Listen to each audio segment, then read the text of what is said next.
নমস্কাৰ এই মুহূৰ্তত আহি পৰিছে সন্ধিয়াৰ কেইবাটাও বিগ ব্ৰেকিং নিউজ। আজি হৈছে 4 জুন। ৰাজ্যৰ লাখ লাখ মহিলাৰ একাউণ্টত 1250 টকাৰ পৰিৱৰ্তে 3000 টকা সোমাই দিব। কালি আপোনাৰ বেংক একাউণ্ট অৰুণোদয়ৰ প্ৰতিজন হিতাধিকাৰীৰ বাবে ভাল খবৰ আহি পৰিছে। যদি আপুনি চৰকাৰী ঘৰৰ বাবে আবেদন কৰিছে, আপোনালোকৰ একাউণ্টত চৰকাৰী ঘৰ দুটা কিস্তি একেলগতে প্ৰদান কৰিব কেন্দ্ৰীয় চৰকাৰৰ ফালৰ পৰা। মুখ্যমন্ত্ৰীয়ে কৰিলে বৃহৎ ঘোষণা। দেশৰ কোটি কোটি কৃষকৰ বাবে ভাল খবৰ। মুখ্যমন্ত্ৰী ডক্টৰ হিমন্ত বিশ্ব শৰ্মাই কৃষকৰ একাউণ্টত 11,000 টকা প্ৰদান কৰিব। যদি এই তিনিবিধ নথিপত্ৰ আছে, ভাল খবৰ। ৰেচন কাৰ্ড থাকিলে জনতাই লাভ কৰিব 5টা নতুন সামগ্ৰী। ৰেচন কাৰ্ড থাকিলে বেংক একাউণ্টত টকাও লাভ কৰিব। আত্মসহায়ক প্ৰতিজন মহিলাৰ বেংক একাউণ্টত 25,000 টকা সোমাব।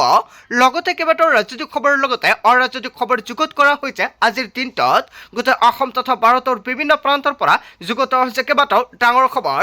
এনেবোৰ খবৰ নিতৌ পাই থাকিবলৈ চেনেলটি ছাবস্ক্ৰাইব কৰি ভিডিঅ'টো এটা লাইক কৰিবলৈ নাপাহৰিব। আজিৰ আমাৰ প্ৰথম খুবেই গুৰুত্বপূৰ্ণ খবৰ হৈছে অসমবাসীৰ বাবে এটা ডাঙৰ খবৰ। ৰাজ্যৰ লাখ লাখ অৰুণোদয় হিতাধিকাৰীৰ বাবে ভাল খবৰ আহি পৰিছে। অৰুণোদয়ক লৈ ৰাজ্যত প্ৰযোজ্য হ'ল নতুন নিয়ম। 5টা নিয়ম মানিলেহে লাভ কৰিব অৰুণোদয় আঁচনি ধনৰাশি। 1250 টকাৰ পৰিৱৰ্তে 3000 টকা সোমাব সকলোৰে বেংক একাউণ্টত। কিছুমানৰ একাউণ্টত 9000 টকাও সোমাব। অসমৰ মুখ্যমন্ত্ৰী ডক্টৰ হিমন্ত বিশ্ব শৰ্মাই অৰুণোদয় আঁচনিক লৈ দিলে এটা ডাঙৰ খবৰ। 9000 টকা পৰ্যন্ত লাভ কৰিব অৰুণোদয় আঁচনিত বেংক একাউণ্টত। প্ৰথমটো নিয়ম হৈছে পৰিয়ালৰ সকলো সদস্যৰ আধাৰ কাৰ্ড সংযোগ বাধ্যতামূলক। আগতে যিজন ব্যক্তিয়ে অৰুণোদয় আঁচনিত আবেদন কৰিছিল, অকল সেইজন ব্যক্তিৰ আধাৰ কাৰ্ড প্ৰয়োজন হৈছিল। এতিয়াৰ পৰা ঘৰৰ সকলো সদস্যৰ আধাৰ কাৰ্ড সংযোগ কৰিব লাগিব। দ্বিতীয় নিয়ম হৈছে স্থায়ী বাসস্থানৰ প্ৰমাণপত্ৰ থাকিব লাগিব। এতিয়াৰ পৰা চৰকাৰে নতুনকৈ অৰুণোদয় আঁচনিক লৈ কেইবাটাও নতুন নিয়ম সলনি কৰিছে। তৃতীয়টো নিয়ম হৈছে বেংক একাউণ্টত ডিবিটিৰ সুবিধা এক্টিভ থাকিব লাগিব। আগতে অৰুণোদয় আঁচনি আবেদন কৰাৰ লগে লগে একাউণ্টত অৰুণোদয় আঁচনিৰ টকা সোমাই গৈছিল, কিন্তু এতিয়া ডিবিটি নোহোৱাকৈ আপোনালোকৰ একাউণ্টত অৰুণোদয় আঁচনিৰ টকা নোসোমায়। আপোনালোকে সকলোৱে জানে এতিয়াৰ পৰা ডিবিটিৰ জৰিয়তে একাউণ্টৰ টকা ট্ৰান্সফাৰ কৰে চৰকাৰৰ ফালৰ পৰা ডাইৰেক্ট বেনিফিট ট্ৰান্সফাৰৰ জৰিয়তে।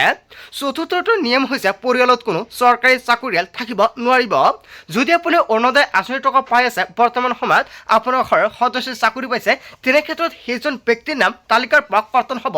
আৰু যদি আপুনি চাকৰি পোৱা নাই, লগতে আপোনাৰ ঘৰত আন এজন ব্যক্তি দৰিদ্ৰ আছে, তেনে ক্ষেত্ৰত সেইজন ব্যক্তিক নতুনকৈ কৰা হ'ব অন্তৰ্ভুক্ত। পঞ্চমটো নিয়ম হৈছে সকলো নথিপত্ৰ আপডেট হৈ থাকিব লাগিব। আপুনি অৰুণোদয় আঁচনিৰ বাবে যিকেইখন নথিপত্ৰ দিছে, সকলো কেইখন নথিপত্ৰ একেই নাম থাকিব লাগিব, লগতে একেই ডেট অফ বাৰ্থ থাকিব লাগিব। যদি ভুল থাকে, তেনে ক্ষেত্ৰত এই আঁচনিৰ পৰা আপোনাৰ নাম কৰ্তন কৰা হ'ব আৰু আপুনি অযোগ্য বিবেচিত হ'ব। ইয়াক লৈ মুখ্যমন্ত্ৰী ডক্টৰ হিমন্ত বিশ্ব শৰ্মাই জাননী জাৰি কৰিছে। ৰাজ্যৰ লাখ লাখ অৰুণোদয় হিতাধিকাৰীৰ বাবে ডাঙৰ খবৰ আহি পৰিছে। আজিৰ ভিডিঅ'ত যিমান পাৰে সকলোকে শ্বেয়াৰ কৰি দিয়ক। তাৰ পিছত অসমবাসী ৰাজ্যক জনাইছো আমাৰ পৰৱৰ্তী খুবেই গুৰুত্বপূৰ্ণ খবৰ, লগতে এটা ডাঙৰ খবৰ। লাখ লাখ ৰেচন কাৰ্ডৰ হিতাধিকাৰীলৈ বৃহৎ খবৰ আহি পৰিছে। অৰুণোদয়ৰ সভাতে মুখ্যমন্ত্ৰী ডক্টৰ হিমন্ত বিশ্ব শৰ্মাৰ ডাঙৰ ঘোষণা।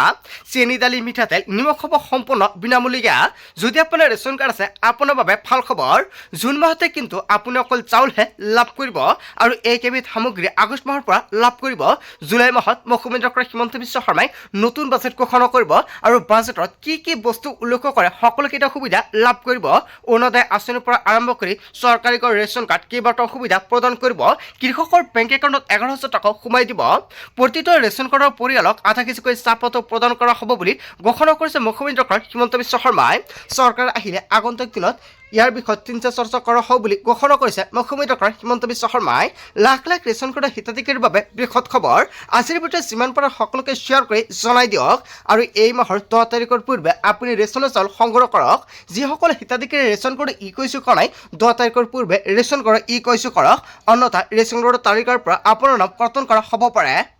তাৰ পিছত অসমবাসী ৰাজ্যক জনাইছো আমাৰ পৰৱৰ্তী খুবেই গুৰুত্বপূৰ্ণ খবৰ, লগতে এটা ডাঙৰ খবৰ। চৰকাৰী প্ৰশিক্ষণ লাভ কৰিবৰ বাবে সাজু কৰক এইকেইবিধ নথিপত্ৰ। চৰকাৰ গঠনৰ পূৰ্বে লাখ লাখ বিনামূলীয়া প্ৰশিক্ষণ প্ৰদানৰ ঘোষণা চৰকাৰৰ ফালৰ পৰা। নতুনকৈ 15 লাখ পৰিয়ালক দিয়া হ'ব চৰকাৰী প্ৰশিক্ষণ। যদি আপুনি চৰকাৰী ঘৰ পোৱা নাই, তেন্তে আপোনাৰ বাবে অত্যন্ত ভাল খবৰ আহি পৰিছে। পূৰ্বে 22 লাখ পৰিয়ালক দিয়া হৈছিল নতুনকৈ বিনামূলীয়া চৰকাৰী ঘৰ। সামাজিক মাধ্যমত হিমন্ত বিশ্ব শৰ্মাৰ বৃহৎ ঘোষণা। পূৰ্বে যদি পকীকৰ লাভ কৰা নাছিল এইবাৰ কৰক আপুনি আবেদন আধাৰ কাৰ্ডৰ সহায়ত কৰিব পাৰিব ইকেৱাইচিৰ জৰিয়তে নতুনকৈ চৰকাৰী কৰ লাভ কৰিব আপুনি যিসকল হিতাধিকাৰী চৰকাৰী কৰৰ বাবে জিঅ' ৰেকিং কৰিছে সেইসকল হিতাধিকাৰী নতুনকৈ আবেদন কৰিব নালাগে যিসকল হিতাধিকাৰী জিঅ' ৰেকিং কৰিব পৰা নাছিল অকল সেইসকল হিতাধিকাৰী ইকেৱাইচিৰ মাধ্যমত চৰকাৰী কৰৰ বাবে আবেদন কৰক এখন ৰঙীন ফটো আৰু আধাৰ কাৰ্ডৰ জমা দিয়াটো বাধ্যতামূলক চিনাক্ত কৰা হ'ব কেঁচাঘৰ থকা ৰাজ্যৰ হিতাধিকাৰী পৰিয়ালৰ সকলো সদস্যৰে থাকিব লাগিব আধাৰ কাৰ্ড হিতাধিকাৰী থাকিব লাগিব বেংক একাউণ্ট প্ৰয়োজন হ'ব MGNREGA জব কাৰ্ড দুচকীয়া বাহন থাকিলেও পাব এতিয়াৰ পৰা চৰকাৰী কৰ মাহিলী উপাৰ্জন 15,000 টকা হ'লে পাব আপুনি চৰকাৰী কৰৰ সুবিধা 5 একৰ মাটি থাকিলেও পাব আপুনি বিনামূলীয়াকৈ চৰকাৰী কৰ হয় চৰকাৰৰ ফালৰ পৰা কেইবাটাও গুৰুত্বপূৰ্ণ নিয়ম ঘোষণা কৰা হৈছে যদি আপুনি চৰকাৰী কৰৰ বাবে জিঅ' ৰেকিং কৰিছে তেনে ক্ষেত্ৰত অতি শীঘ্ৰে নতুনকৈ চৰকাৰী কৰৰ একাউণ্টত টকা প্ৰদান কৰিব চৰকাৰৰ ফালৰ পৰা কিন্তু এতিয়ালৈকে ডেটটো ঘোষণা কৰা নাই জুলাই মাহতে নতুন বাজেট ঘোষণা কৰিব আৰু জুলাই মাহতে কেতিয়া চৰকাৰী কৰৰ টকা ৰিলিজ কৰা হ'ব ইয়াক লৈ দিন ঘোষণা কৰাৰ সম্ভাৱনা আছে তাৰ পিছত অসমবাসী ৰাজক জনসমাৰ পৰৱৰ্তী অসমবাসী গুৰুত্বপূৰ্ণ খবৰ লগতে এটা ডাঙৰ খবৰ দেশত আহি আছে ভয়ংকৰ আৰ্থিক সুনামি জনতাৰ ভয়ত ভিতৰে কঁপিছে সমগ্ৰ ছিষ্টেম দেশত এনেকুৱা আৰ্থিক সংকট আহিব জনতাই কেতিয়াও দেখা নাই যি ছিষ্টেমে মোদীয়ে কণ্ট্ৰল কৰিছিল সেই ছিষ্টেমে মোক তথ্য দিছে এনেকুৱাকৈ বৃহৎ মন্তব্য কৰিছে ৰাহুল গান্ধীয়ে মোদী অমিত শ্বাহ বিজেপি মন্ত্ৰী কলা অৰ্থৰ তথ্য আমাৰ হাতত আছে এই বছৰৰ ভিতৰত মোদী প্ৰধানমন্ত্ৰী হৈ নাথাকে দেশৰ আৰ্থিক ব্যৱস্থাত ছিষ্টেমক লৈ বিস্ফোৰক মন্তব্য কৰিছে কংগ্ৰেছৰ যুৱৰাজে ৰাহুল গান্ধীয়ে ফাদিল কৰিলে ভয়ংকৰ তথ্য দেশত আহি আছে ভয়ংকৰ আৰ্থিক সুনামি আচলতে দেশত ভয়ংকৰ আৰ্থিক সুনামি আহি আছে নেকি পৰৱৰ্তী সময়ত নৰেন্দ্ৰ মোদী প্ৰধানমন্ত্ৰী হৈ নাথাকে নেকি জনতাই কি ক'ব যদি জনতাৰ কিবা মন্তব্য কৰিব লগা থাকে আপোনালোকৰ মন্তব্যটো নিশ্চয় কমেণ্ট বক্সত জনাই দিব তাৰ পিছত অসমবাসী ৰাজক জনসমাৰ পৰৱৰ্তী অসমবাসী গুৰুত্বপূৰ্ণ খবৰ লগতে এটা ডাঙৰ খবৰ প্ৰথমবাৰলৈ ৰাজপথত নামিব কক্ৰজ জনতা পাৰ্টি কক্ৰজ পাৰ্টিৰ প্ৰতিবাদত কঁপিব দেশ 6 জুনত দিল্লীৰ যন্তৰ মন্ত্ৰত কক্ৰজ পাৰ্টিৰ ভয়ংকৰ প্ৰতিবাদ সাব্যস্ত কৰিব ধৰ্মেন্দ্ৰ প্ৰধানৰ পদত্যাগৰ দাবীৰে কক্ৰজ পাৰ্টিৰ ভয়ংকৰ প্ৰতিবাদ সাব্যস্ত হ'ব নীট কেলেংকাৰীক লৈ কক্ৰজ পাৰ্টিয়ে কঁপাব যন্তৰ মন্ত্ৰৰ ছ'চিয়েল মিডিয়াৰ পৰা ৰাজপথলৈ নামিব সাজু হৈছে কক্ৰজ পাৰ্টিয়ে হাজাৰ হাজাৰ যুৱক যুৱতী ছাত্ৰ ছাত্ৰীয়ে অংশগ্ৰহণ কৰিব প্ৰতিবাদত দুৰ্নীতি বিৰোধী প্ৰতিবাদী কাৰ্যসূচীলৈ মুকলি সমৰ্থন প্ৰতিবাদী কাৰ্যসূচীত অংশগ্ৰহণ কৰিব প্ৰতিষ্ঠাতা অভিজিত দীপকেও আৰু ইতিমধ্যে 3গৰাকীকৈ মুখপাত্ৰক নিয়োগ কৰিছে কক্ৰজ পাৰ্টিয়ে আৰু প্ৰতিবাদত অংশগ্ৰহণ কৰিব সমাজকৰ্মী চমন ৱাংচুকে আৰু প্ৰথমবাৰলৈ ৰাজপথত নামিব কক্ৰজ পাৰ্টিয়ে হয় এটা ফিক ব্ৰেকিং নিউজ আহি পৰিছে ইয়াৰ বিষয়ে জনতাই কি ক'ব যদি জনতাৰ কিবা মন্তব্য কৰিব লগা থাকে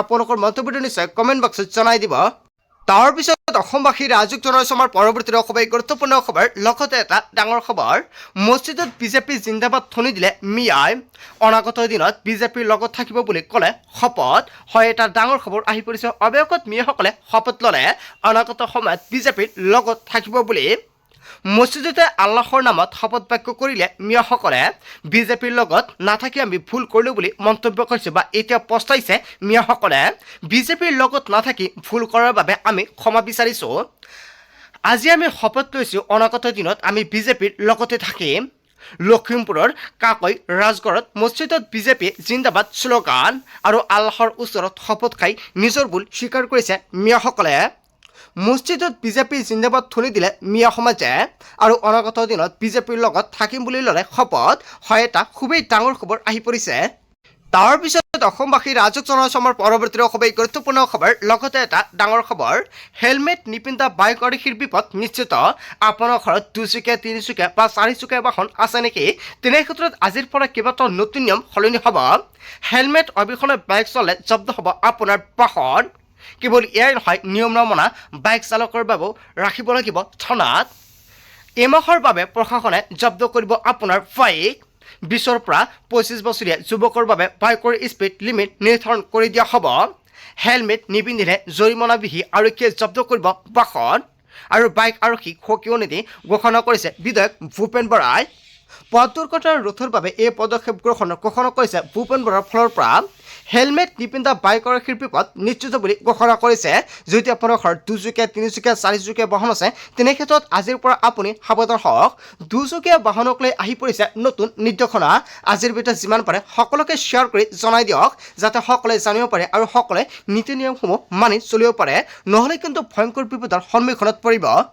তাৰপিছত অসমবাসী ৰাজক জনাইছে আমাৰ পৰৱৰ্তী খুবেই গুৰুত্বপূৰ্ণ খবৰ। লগতে এটা ডাঙৰ খবৰ, ইউচিচিক লৈ অসন্তুষ্ট অসমৰ মুছলমান সমাজ।